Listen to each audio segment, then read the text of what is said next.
৭১ গণহত্যার জন্য ক্ষমা এবং পাকিস্তান থেকে বাংলাদেশের স্বাধীনতা পূর্ব $4.1 বিলিয়ন ফেরত দেওয়ার বিষয়ে আলোচনা অব্যাহত রাখতে সম্মত হয়েছে পাকিস্তান। বৃহস্পতিবার পররাষ্ট্র মন্ত্রণালয়ে দুই দেশের সচিব পর্যায়ের বৈঠকে এমন সিদ্ধান্ত বলে এক সংবাদ সম্মেলনে জানিয়েছে পররাষ্ট্র সচিব। এছাড়া শীঘ্রই পাকিস্তানের সাথে সরাসরি ফ্লাইট চালু হতে পারে বলে জানিয়েছেন তিনি। বৈঠকে দুই দেশের সম্পর্ক জোরদারের বিষয়ে আলোচনা হয়। আফজাল হোসেনের রিপোর্ট। প্রায় 15 বছর পর পাকিস্তানের সাথে পররাষ্ট্র সচিব পর্যায়ে এই বৈঠক। এতে মুক্তিযুদ্ধে গণহত্যা, $4.2 বিলিয়ন ফেরত, আটকে পড়া পাকিস্তানিদের দেশটিতে প্রত্যাবর্তন সহ বিভিন্ন বিষয় নিয়ে ইতিবাচক আলোচনা হয়েছে। পাকিস্তানের সাথে শিগগিরই সরাসরি বিমান চলাচল শুরু হবে বলে আশাবাদী পররাষ্ট্র সচিব। পাকিস্তানের সাথে আমাদের বিদ্যমান সম্পর্ককে আরও এগিয়ে নেবার ব্যাপারে মাননীয় প্রধান উপদেষ্টা তার আশাবাদ ব্যক্ত করেন। তিনি দুদেশের মধ্যে বিদ্যমান দ্বিপাক্ষিক সম্পর্কের নানা দিক নিয়ে আলোচনা করেন। বাংলাদেশ এবং পাকিস্তানের মধ্যে বিদ্যমান সম্পর্ককে সামনের দিনগুলোতে আরও এগিয়ে নেবার ব্যাপারে একমত হয়েছে। শিপিং রুট চালু হয়েছে এবং সরাসরি ফ্লাইট পুনরায় চালু করার মাধ্যমে দুই দেশের জনগণের মধ্যে যোগাযোগ এবং ব্যবসা বাণিজ্য বৃদ্ধির বিষয়টিও আজকের আলোচনায় স্থান পেয়েছে। পাকিস্তানের বাজারে বাংলাদেশি পণ্য বিক্রয় এবং বাংলাদেশে পাকিস্তানের বিনিয়োগ নিয়েও আলোচনা হয়েছে। আফজাল হোসেন, মাই টিভি, ঢাকা। বিচার বিভাগ সংস্কার কমিশনের সুপারিশ বাস্তবায়নের অংশ হিসেবে বিদ্যমান ফৌজদারি কার্যবিধি সিআরপিতে বেশ কিছু গুরুত্বপূর্ণ পরিবর্তন আনা হবে বলে জানিয়েছে পরিবেশ বিষয়ক উপদেষ্টা সৈয়দা জোয়ানা হাসান। প্রধান উপদেষ্টা ডক্টর মোহাম্মদ ইউনূসের সভাপতিত্বে উপদেষ্টা পরিষদের বৈঠকের পর ফরেন সার্ভিস একাডেমিতে সাংবাদিকদের ব্রিফিংকালে এ তথ্য জানান তিনি। রিজওয়ানা হাসান বলেন, আগে মামলার নিষ্পত্তি হতে 3 প্রজন্ম লাগলেও সংস্কারের ফলে তাতে গতি আসবে। সংস্কারের অংশ হিসেবে সমন জারি টেলিফোন এবং SMS এর মাধ্যমে করা হবে। আর মামলা হলে অভিযুক্তকে ইমেইল, হোয়াটসঅ্যাপের মাধ্যমে তথ্য পাঠানো হবে।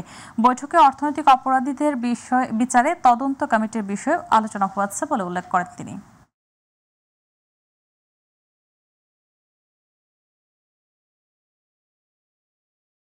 বিস্তারিতগুলো হবে যখন বিধিমালা 3 জেনারেশন যেন না লাগে, 1 জেনারেশনেই যেন মামলা শেষ করা যায়, সেজন্য সিপিসির কিছু সংশোধনী আনা হয়েছে, যাতে করে যারা বিচার প্রার্থী তাদের সময় কম লাগে, তাদের টাকা কম লাগে। অনেক সময় আমরা যারা উকিল আছি তারা নানান অজুহাতে বিভিন্ন সময় নিয়ে মামলার প্রক্রিয়া বিলম্বিত করি, সেটা যেন না হয় সেরকম কতগুলো সিদ্ধান্ত এসে রাজনৈতিক দলগুলোর সাথে আলোচনার মাধ্যমে জাতীয় সনদ তৈরি করতে চায় বলে জানিয়েছে ঐক্যমত্য কমিশনের ভাইস চেয়ারম্যান অধ্যাপক আলী রিয়াজ। আর বিএনপি স্থায়ী কমিটির সদস্য সালাউদ্দিন আহমেদ বলেছেন, স্প্রেডশিট দিয়ে সবাইকে বিভ্রান্ত করা হচ্ছে। অপর স্থায়ী কমিটির সদস্য নজরুল ইসলাম খান বলেছেন, অতিমাত্রায় সংস্কার করতে গিয়ে যেন মানুষের পরিবর্তনের আকাঙ্ক্ষা থেমে না যায় সেদিকে খেয়াল রাখতে হবে। ইউসুফ আলীর রিপোর্ট।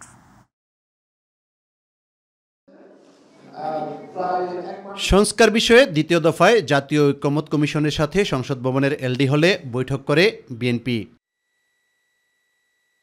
বিভিন্ন বিষয়ে আলোচনার পর ঐক্যমত্য কমিশনের ভাইস চেয়ারম্যান অধ্যাপক আলী রিয়াজ বলেন, গণতন্ত্র যাতে প্রাতিষ্ঠানিক রূপ লাভ করতে পারে সে লক্ষ্যে কাজ চলছে। আমরা এই আলোচনার মধ্য দিয়ে আমাদের লক্ষ্য হচ্ছে একটি জাতীয় সনদ তৈরি করা, যাতে করে আমরা বাংলাদেশে একটি স্থায়ী গণতান্ত্রিক ব্যবস্থা প্রতিষ্ঠা করতে পারি। বারবার আমরা দেখেছি যে গণতন্ত্র কেবল হোঁচট খেয়েছে তা নয়, একটি ব্যক্তিতান্ত্রিক স্বৈরতন্ত্র প্রতিষ্ঠিত হয়েছিল এই দেশে, সেগুলো যাতে ভবিষ্যতে না ঘটে। বিএনপির স্থায়ী কমিটির সদস্য সালাউদ্দিন আহমেদ বলেন, যে সংস্কার জাতির জন্য কল্যাণকর হবে সেগুলোই বিবেচনা করা হবে। স্প্রেডশিটগুলো দিয়ে ওনারা আসলে এটা বিভ্রান্ত করেছেন আমাদের সবাইকে, বলতে গেলে মিসলিড হয়েছে, এটা দেওয়া উচিত হয়নি। প্রয়োজনে আজকে যদি সমাপ্ত না হয় আরও আলোচনা হবে। এখন আমরা সেই আলোচনা সমাপ্ত করিনি, আশা করি আমরা একটা পজিটিভ দৃষ্টিভঙ্গি নিয়ে আগাচ্ছি। স্থায়ী কমিটির অপর সদস্য নজরুল ইসলাম খান বলেন, ইতিবাচক পরিবর্তনের জন্য বিএনপি সবসময় সহযোগিতা করবে। বিএনপি সংস্কারের বিপক্ষে না, বিএনপি সংস্কারেরই দল। আমরা তো দেশের আন্দোলনের রত সব রাজনৈতিক দলের সঙ্গে আলোচনা করে 31 দফা রাষ্ট্র সংস্কার কর্মসূচি দিয়েছি এবং আমরা এটা বলেছি যে এর চেয়ে ভালো প্রস্তাব কারো থাকলে আমরা সেটা সাদরে গ্রহণ করব। আমরা শুধু একটা জিনিস বলবো যে সব কিছুর মূলে জনগণের সম্মতিতে যেন সব হয়। ইউসুফ আলী, মাই টিভি। ঢাকা। নির্বাচনের বিকল্পে সংস্কারকে কেন দাঁড় করানো হচ্ছে মন্তব্য করে জনগণের ভোটাধিকার জনগণকে ফিরিয়ে দেওয়ার আহ্বান জানিয়েছেন বিএনপির সিনিয়র যুগ্ম মহাসচিব অ্যাডভোকেট রুহুল কবির রিজভী। দুপুরে নয়াপল্টনস্থ বিএনপির কার্যালয়ে দলটির সাবেক সাংগঠনিক সম্পাদক এম ইলিয়াস আলীর সন্ধানে আয়োজিত দোয়া মাহফিলে তিনি কথা বলেন। এ সময় তিনি অভিযোগ করেন, সরকারের গুরুত্বপূর্ণ জায়গায় বিএনপির সঙ্গে সম্পৃক্ত কাউকে পেলেই তাকে সরিয়ে দেওয়া হয়।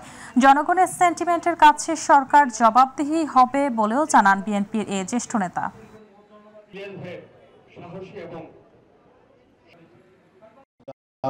সংস্কার কেন ভোটাধিকার আর গণতন্ত্রের বিকল্প হবে, নির্বাচনের বিকল্প হবে? আমরা ভোট নির্বাচন এবং ভোট প্রয়োগের কথা বললে আপনার সরকার আরো কিছু কথা সেগুলোকে বিকল্প এনে দাঁড় করছেন। তো গণতন্ত্র মানেই তো নির্বাচন, গণতন্ত্র মানেই তো হচ্ছে ন্যায় বিচার। প্রয়োজনীয় সংস্কার তো বিএনপিও তো বলেছে বারবার, কিন্তু এই ডিসেম্বর জুনের এক ধরনের দোলনার মধ্যে কেন দুলছে বাংলাদেশের নির্বাচনী ওয়াদা? নির্বাচনে জয়লাভ করে ক্ষমতার খায়েশ জামাতের নেই বলে মন্তব্য করেছেন বাংলাদেশের জামাতে ইসলামের আমির ডাক্তার শফিকুর রহমান। তিনি বলেন, জামাতের লক্ষ্য হলো দীর্ঘদিনের শোষণ বঞ্চনার অবসান ঘটিয়ে একটি নিরপেক্ষ নির্বাচন উপহারে সহযোগিতা করে জনগণের ভোটাধিকার ফিরিয়ে দেওয়া। এ লক্ষ্যে প্রয়োজনীয় সংস্কার শেষে দ্রুত নির্বাচন দাবি করেন তিনি। ইউরোপীয় ইউনিয়ন সফর শেষে রাজধানীর স্থানীয় একটি হোটেলে সাংবাদিকদের সম্মেলনে এসব কথা বলেন তিনি। বিস্তারিত আবু সাইদপুর রিপোর্টে।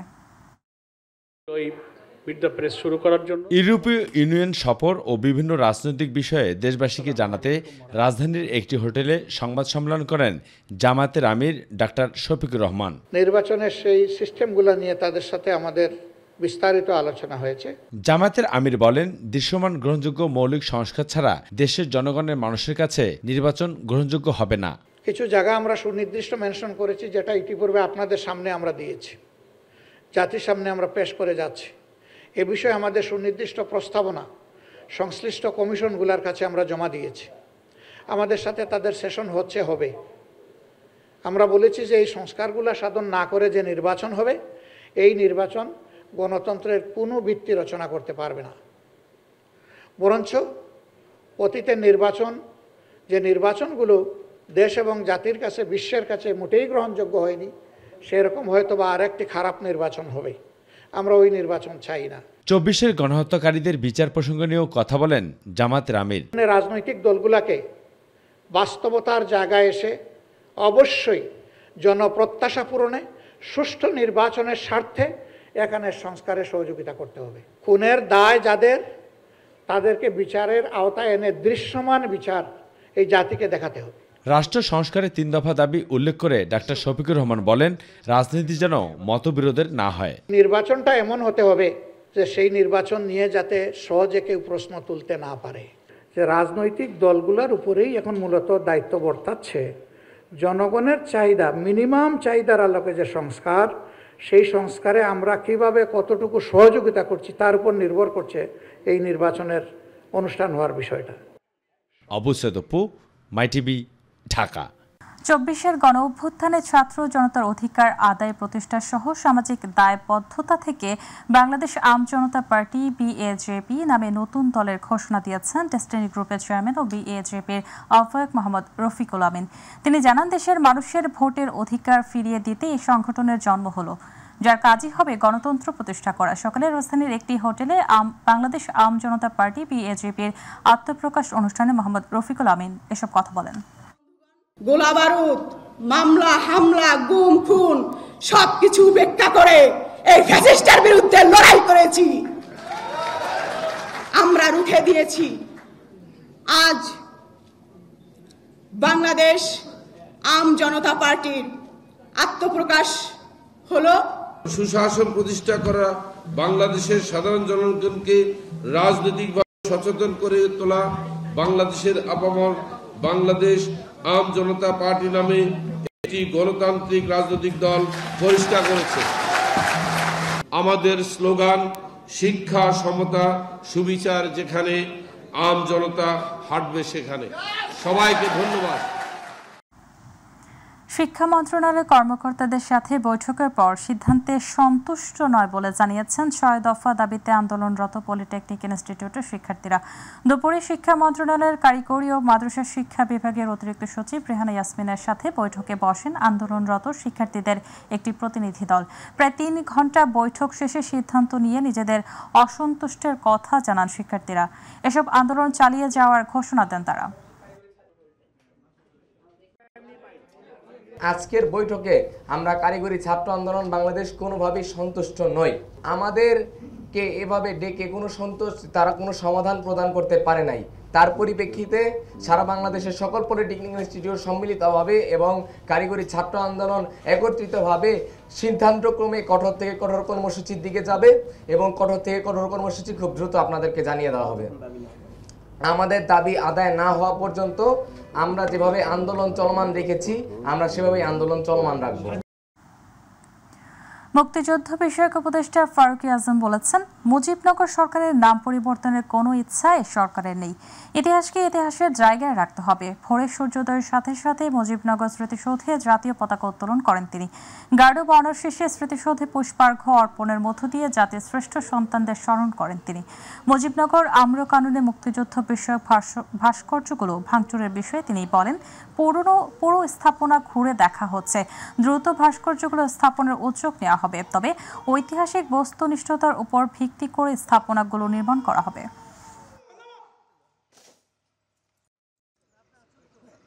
আমাদের অনেক গৌরবের ব্যাপার আছে যেগুলিকে আমরা নিজেরা স্বেচ্ছায় বিতর্কিত করতে চেষ্টা করছি। এটা করা উচিত না। আমি এখন একটু দেখে যাব যে কি পর্যায়ে ক্ষতিগ্রস্ত হয়েছে। নিশ্চয়ই এটা পুনর্নির্মাণ হবে, কারণ জাতির ইতিহাস তো অমোচনীয় থাকা উচিত। ঢাকা মহানগর দক্ষিণ আওয়ামী লীগের সাবেক সাধারণ সম্পাদক শাহে আলম মুরাদকে গ্রেপ্তার করেছে গোয়েন্দা পুলিশ ডিবি। তিনি ঢাকা মহানগর আওয়ামী লীগের কার্যনির্বাহী সদস্য ছিলেন। রাজধানীর উত্তরা থেকে তাকে গ্রেপ্তার করা হয়। মুরাদের বিরুদ্ধে বৈষম্য বিরোধী ছাত্র আন্দোলনের একাধিক মামলা রয়েছে। তার বিরুদ্ধে আইনানুগ ব্যবস্থা প্রক্রিয়াধীন। রাজধানীর ধানমন্ডি থানায় দায়ের করা প্রতারণার মামলায় মডেল মেঘনা আলমকে গ্রেপ্তার দেখিয়েছে আদালত। সকালে মেঘনা আলমকে আদালতে হাজির করা হয়। এরপর মামলার তদন্ত কর্মকর্তা তাকে গ্রেপ্তার দেখানোর জন্য আবেদন করেন। রাষ্ট্রপক্ষে মহানগর দায়রা জজ আদালতের পাবলিক প্রসিকিউটর তাকে গ্রেপ্তার দেখানোর পক্ষে শুনানি করেন। শুনানি শেষে ঢাকা মেট্রোপলিটন ম্যাজিস্ট্রেট মাসুম মিয়া তাকে গ্রেপ্তার দেখান। এর আগে গত বৃহস্পতিবার রাতে বিশেষ ক্ষমতা আইনে মডেল মেঘনা আলমকে 30 দিনের আটক আদেশ দেন ঢাকার চিফ মেট্রোপলিটন ম্যাজিস্ট্রেট আদালত।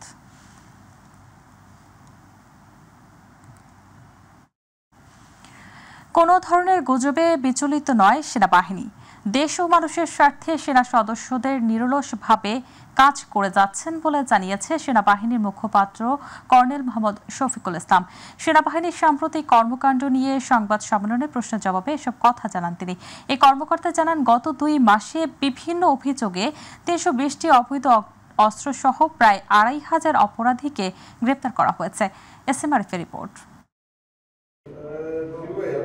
দেশের আইন শৃঙ্খলা রক্ষায় সেনাবাহিনীর সাম্প্রতিক কর্মকাণ্ড নিয়ে এই সংবাদ সম্মেলন। তখন আপনি ক্লিয়ার হয়ে যাবেন। কর্নেল মোহাম্মদ শফিকুল ইসলাম জানান, গত 2 মাসে বিভিন্ন অভিযানে 2457 জন অপরাধীকে গ্রেফতার করে সেনাবাহিনী। যাদের মাঝে কিশোর গ্যাং, তালিকাভুক্ত অপরাধী, মাদক ব্যবসায়ী, অপহরণকারী, চোরাচালানকারী, প্রতারক ও দালাল চক্র, চাঁদাবাজ, ডাকাত, ছিনতাইকারী ইত্যাদি উল্লেখযোগ্য। এরই ধারাবাহিকতায় গত 2 মাসে সেনাবাহিনী 320টি অবৈধ অস্ত্র ও 564 রাউন্ড গোলাবারুদ এবং এ পর্যন্ত প্রায় 9000-এর বেশি অবৈধ অস্ত্র ও প্রায় 3 লাখ রাউন্ড গোলাবারুদ উদ্ধার করেছে। এ সময় ফিলিস্তিনে গণহত্যার নিন্দা জানিয়ে বিক্ষোভে অনেকে কালো পতাকা বহন এবং পার্বত্য চট্টগ্রামে 5 শিক্ষার্থী অপহরণের বিষয়ে প্রশ্নের জবাব দেন তিনি। যে 5 জনকে ধরা হয়েছে এবং তাদের অবস্থানও কিছুটা শনাক্ত করা গেছে এবং এই বিষয়ে বিশেষ অভিযান পরিচালনা করা হচ্ছে। কিছুদিন আগেও মার্চ ফর গাজা যে বিক্ষোভ মিছিল হয়েছিল, সেখানে সেনাবাহিনী কালো পতাকাধারীদেরকে রহিত করেছে বা অবরোধ করেছে। আসলে কালো পতাকাধারী হলেই যে সে জঙ্গি, এটা কিন্তু কোনো প্রমাণ আমরা এখনও পাইনি। তবে এ বিষয়ে সেনাবাহিনী সোচ্চার আছে। কর্নেল শফিক জানান, কোনো গুজবে বিচলিত না হয়ে দেশের স্বার্থে কাজ করে যাচ্ছেন সেনা সদস্যরা। সেনাবাহিনী কারো কোনো রকম কোনো গুজবে আমরা বিচলিত নই, বরঞ্চ আমরা আরও একতাবদ্ধ হয়ে সকল রকম কাজ সরকারের নির্দেশে আমরা দেশ ও জাতির পাশে থেকে করে যাব ইনশাআল্লাহ।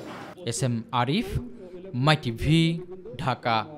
এবং সকল মানিকগঞ্জে চিত্রশিল্পী মানবেন্দ্র ঘোষের বাড়িতে অগ্নিসংযোগের ঘটনায় 8 জনকে গ্রেপ্তার করেছে পুলিশ। অপরদিকে অগ্নিকাণ্ডের ঘটনায় পড়ে যাওয়া মানবেন্দ্র ঘোষের গ্রামের বাড়ি পরিদর্শন করেছেন ঢাকা রেঞ্জের অতিরিক্ত ডিআইজি ও জেলা প্রশাসক। বিকেলে অগ্নিকাণ্ডের ঘটনায় জড়িত থাকার অভিযোগে আটককৃতদের মানিকগঞ্জ আদালতে হাজির করা হয়। এর আগে দুপুরে মানিকগঞ্জ সদর উপজেলার গড়পাড়া ইউনিয়নের ঘোষের বাজার এলাকায় পড়ে যাওয়া ঘর বাড়ি পরিদর্শন করেন ঢাকা রেঞ্জের অতিরিক্ত ডিআইজি মোহাম্মদ মুস্তাফিজুর রহমান ও মানিকগঞ্জের জেলা প্রশাসক ডক্টর মনোয়ার হোসেন মোল্লা। বিশ্ব হিমোফিলিয়া দিবস 2025 উদযাপন করেছে হেমাটোলজি সোসাইটি অব বাংলাদেশ। দিনব্যাপী নানা আয়োজনে হিমোফিলিয়া সম্পর্কে জনসচেতনতা বাড়ানো ও চিকিৎসা ব্যবস্থার উন্নয়ন ছিল এই আয়োজনের মূল লক্ষ্য। দিনটির সূচনা হয় এক বর্ণাঢ্য র্যালির মাধ্যমে, যা বাংলাদেশ মেডিকেল বিশ্ববিদ্যালয় প্রাঙ্গণ থেকে শুরু হয়ে ডি ব্লকের সামনে শেষ হয়। র্যালির উদ্বোধন করেন বিশ্ববিদ্যালয়ের উপাচার্য অধ্যাপক ডক্টর মোহাম্মদ শাহিনুল আলম। র্যালি শেষে সমাবেশ অনুষ্ঠিত হয়। এরপর সকাল 10:30টায় ঢাকা ক্লাবে অনুষ্ঠিত হয় গোল টেবিল বৈঠক, যেখানে অংশ নেন স্বাস্থ্য অধিদপ্তর ও ঔষধ প্রশাসনের ঊর্ধ্বতন কর্মকর্তারা। আলোচনায় হিমোফিলিয়া রোগীদের জন্য কেন্দ্রীয় রেজিস্ট্রি গঠন, চিকিৎসা গাইডলাইন ও চূড়ান্তকরণ এবং স্বল্পমূল্যে ওষুধ প্রাপ্তির উদ্যোগের সুপারিশ করা হয়। যে হিমোফিলিয়া রোগটি আসলে যে কোনো কারণে হোক একটু নেগলেক্টেড বা অনেকে জানে না, এটাকে যাতে আমরা সবাই সতর্ক হই, এটাকে সমস্ত প্রত্যন্ত অঞ্চল জানে এটা ডায়াগনোসিস সুবিধা প্রাপ্ত হয়, সবাই যেন হিমোফিলিয়া রোগী যেন সবাই শনাক্ত হতে পারে। হিমোফিলিয়া পেশেন্টের যে চিকিৎসা ব্যবস্থা আছে সেটা ফ্যাক্টর রিপ্লেসমেন্ট, এটা খুবই অপ্রতুল এবং অত্যধিক ব্যয় সাপেক্ষ, কিন্তু এটা একটা কম্প্রিহেন্সিভ টিম লাগে যারা সবাই মিলে এই চিকিৎসাটা করতে পারে।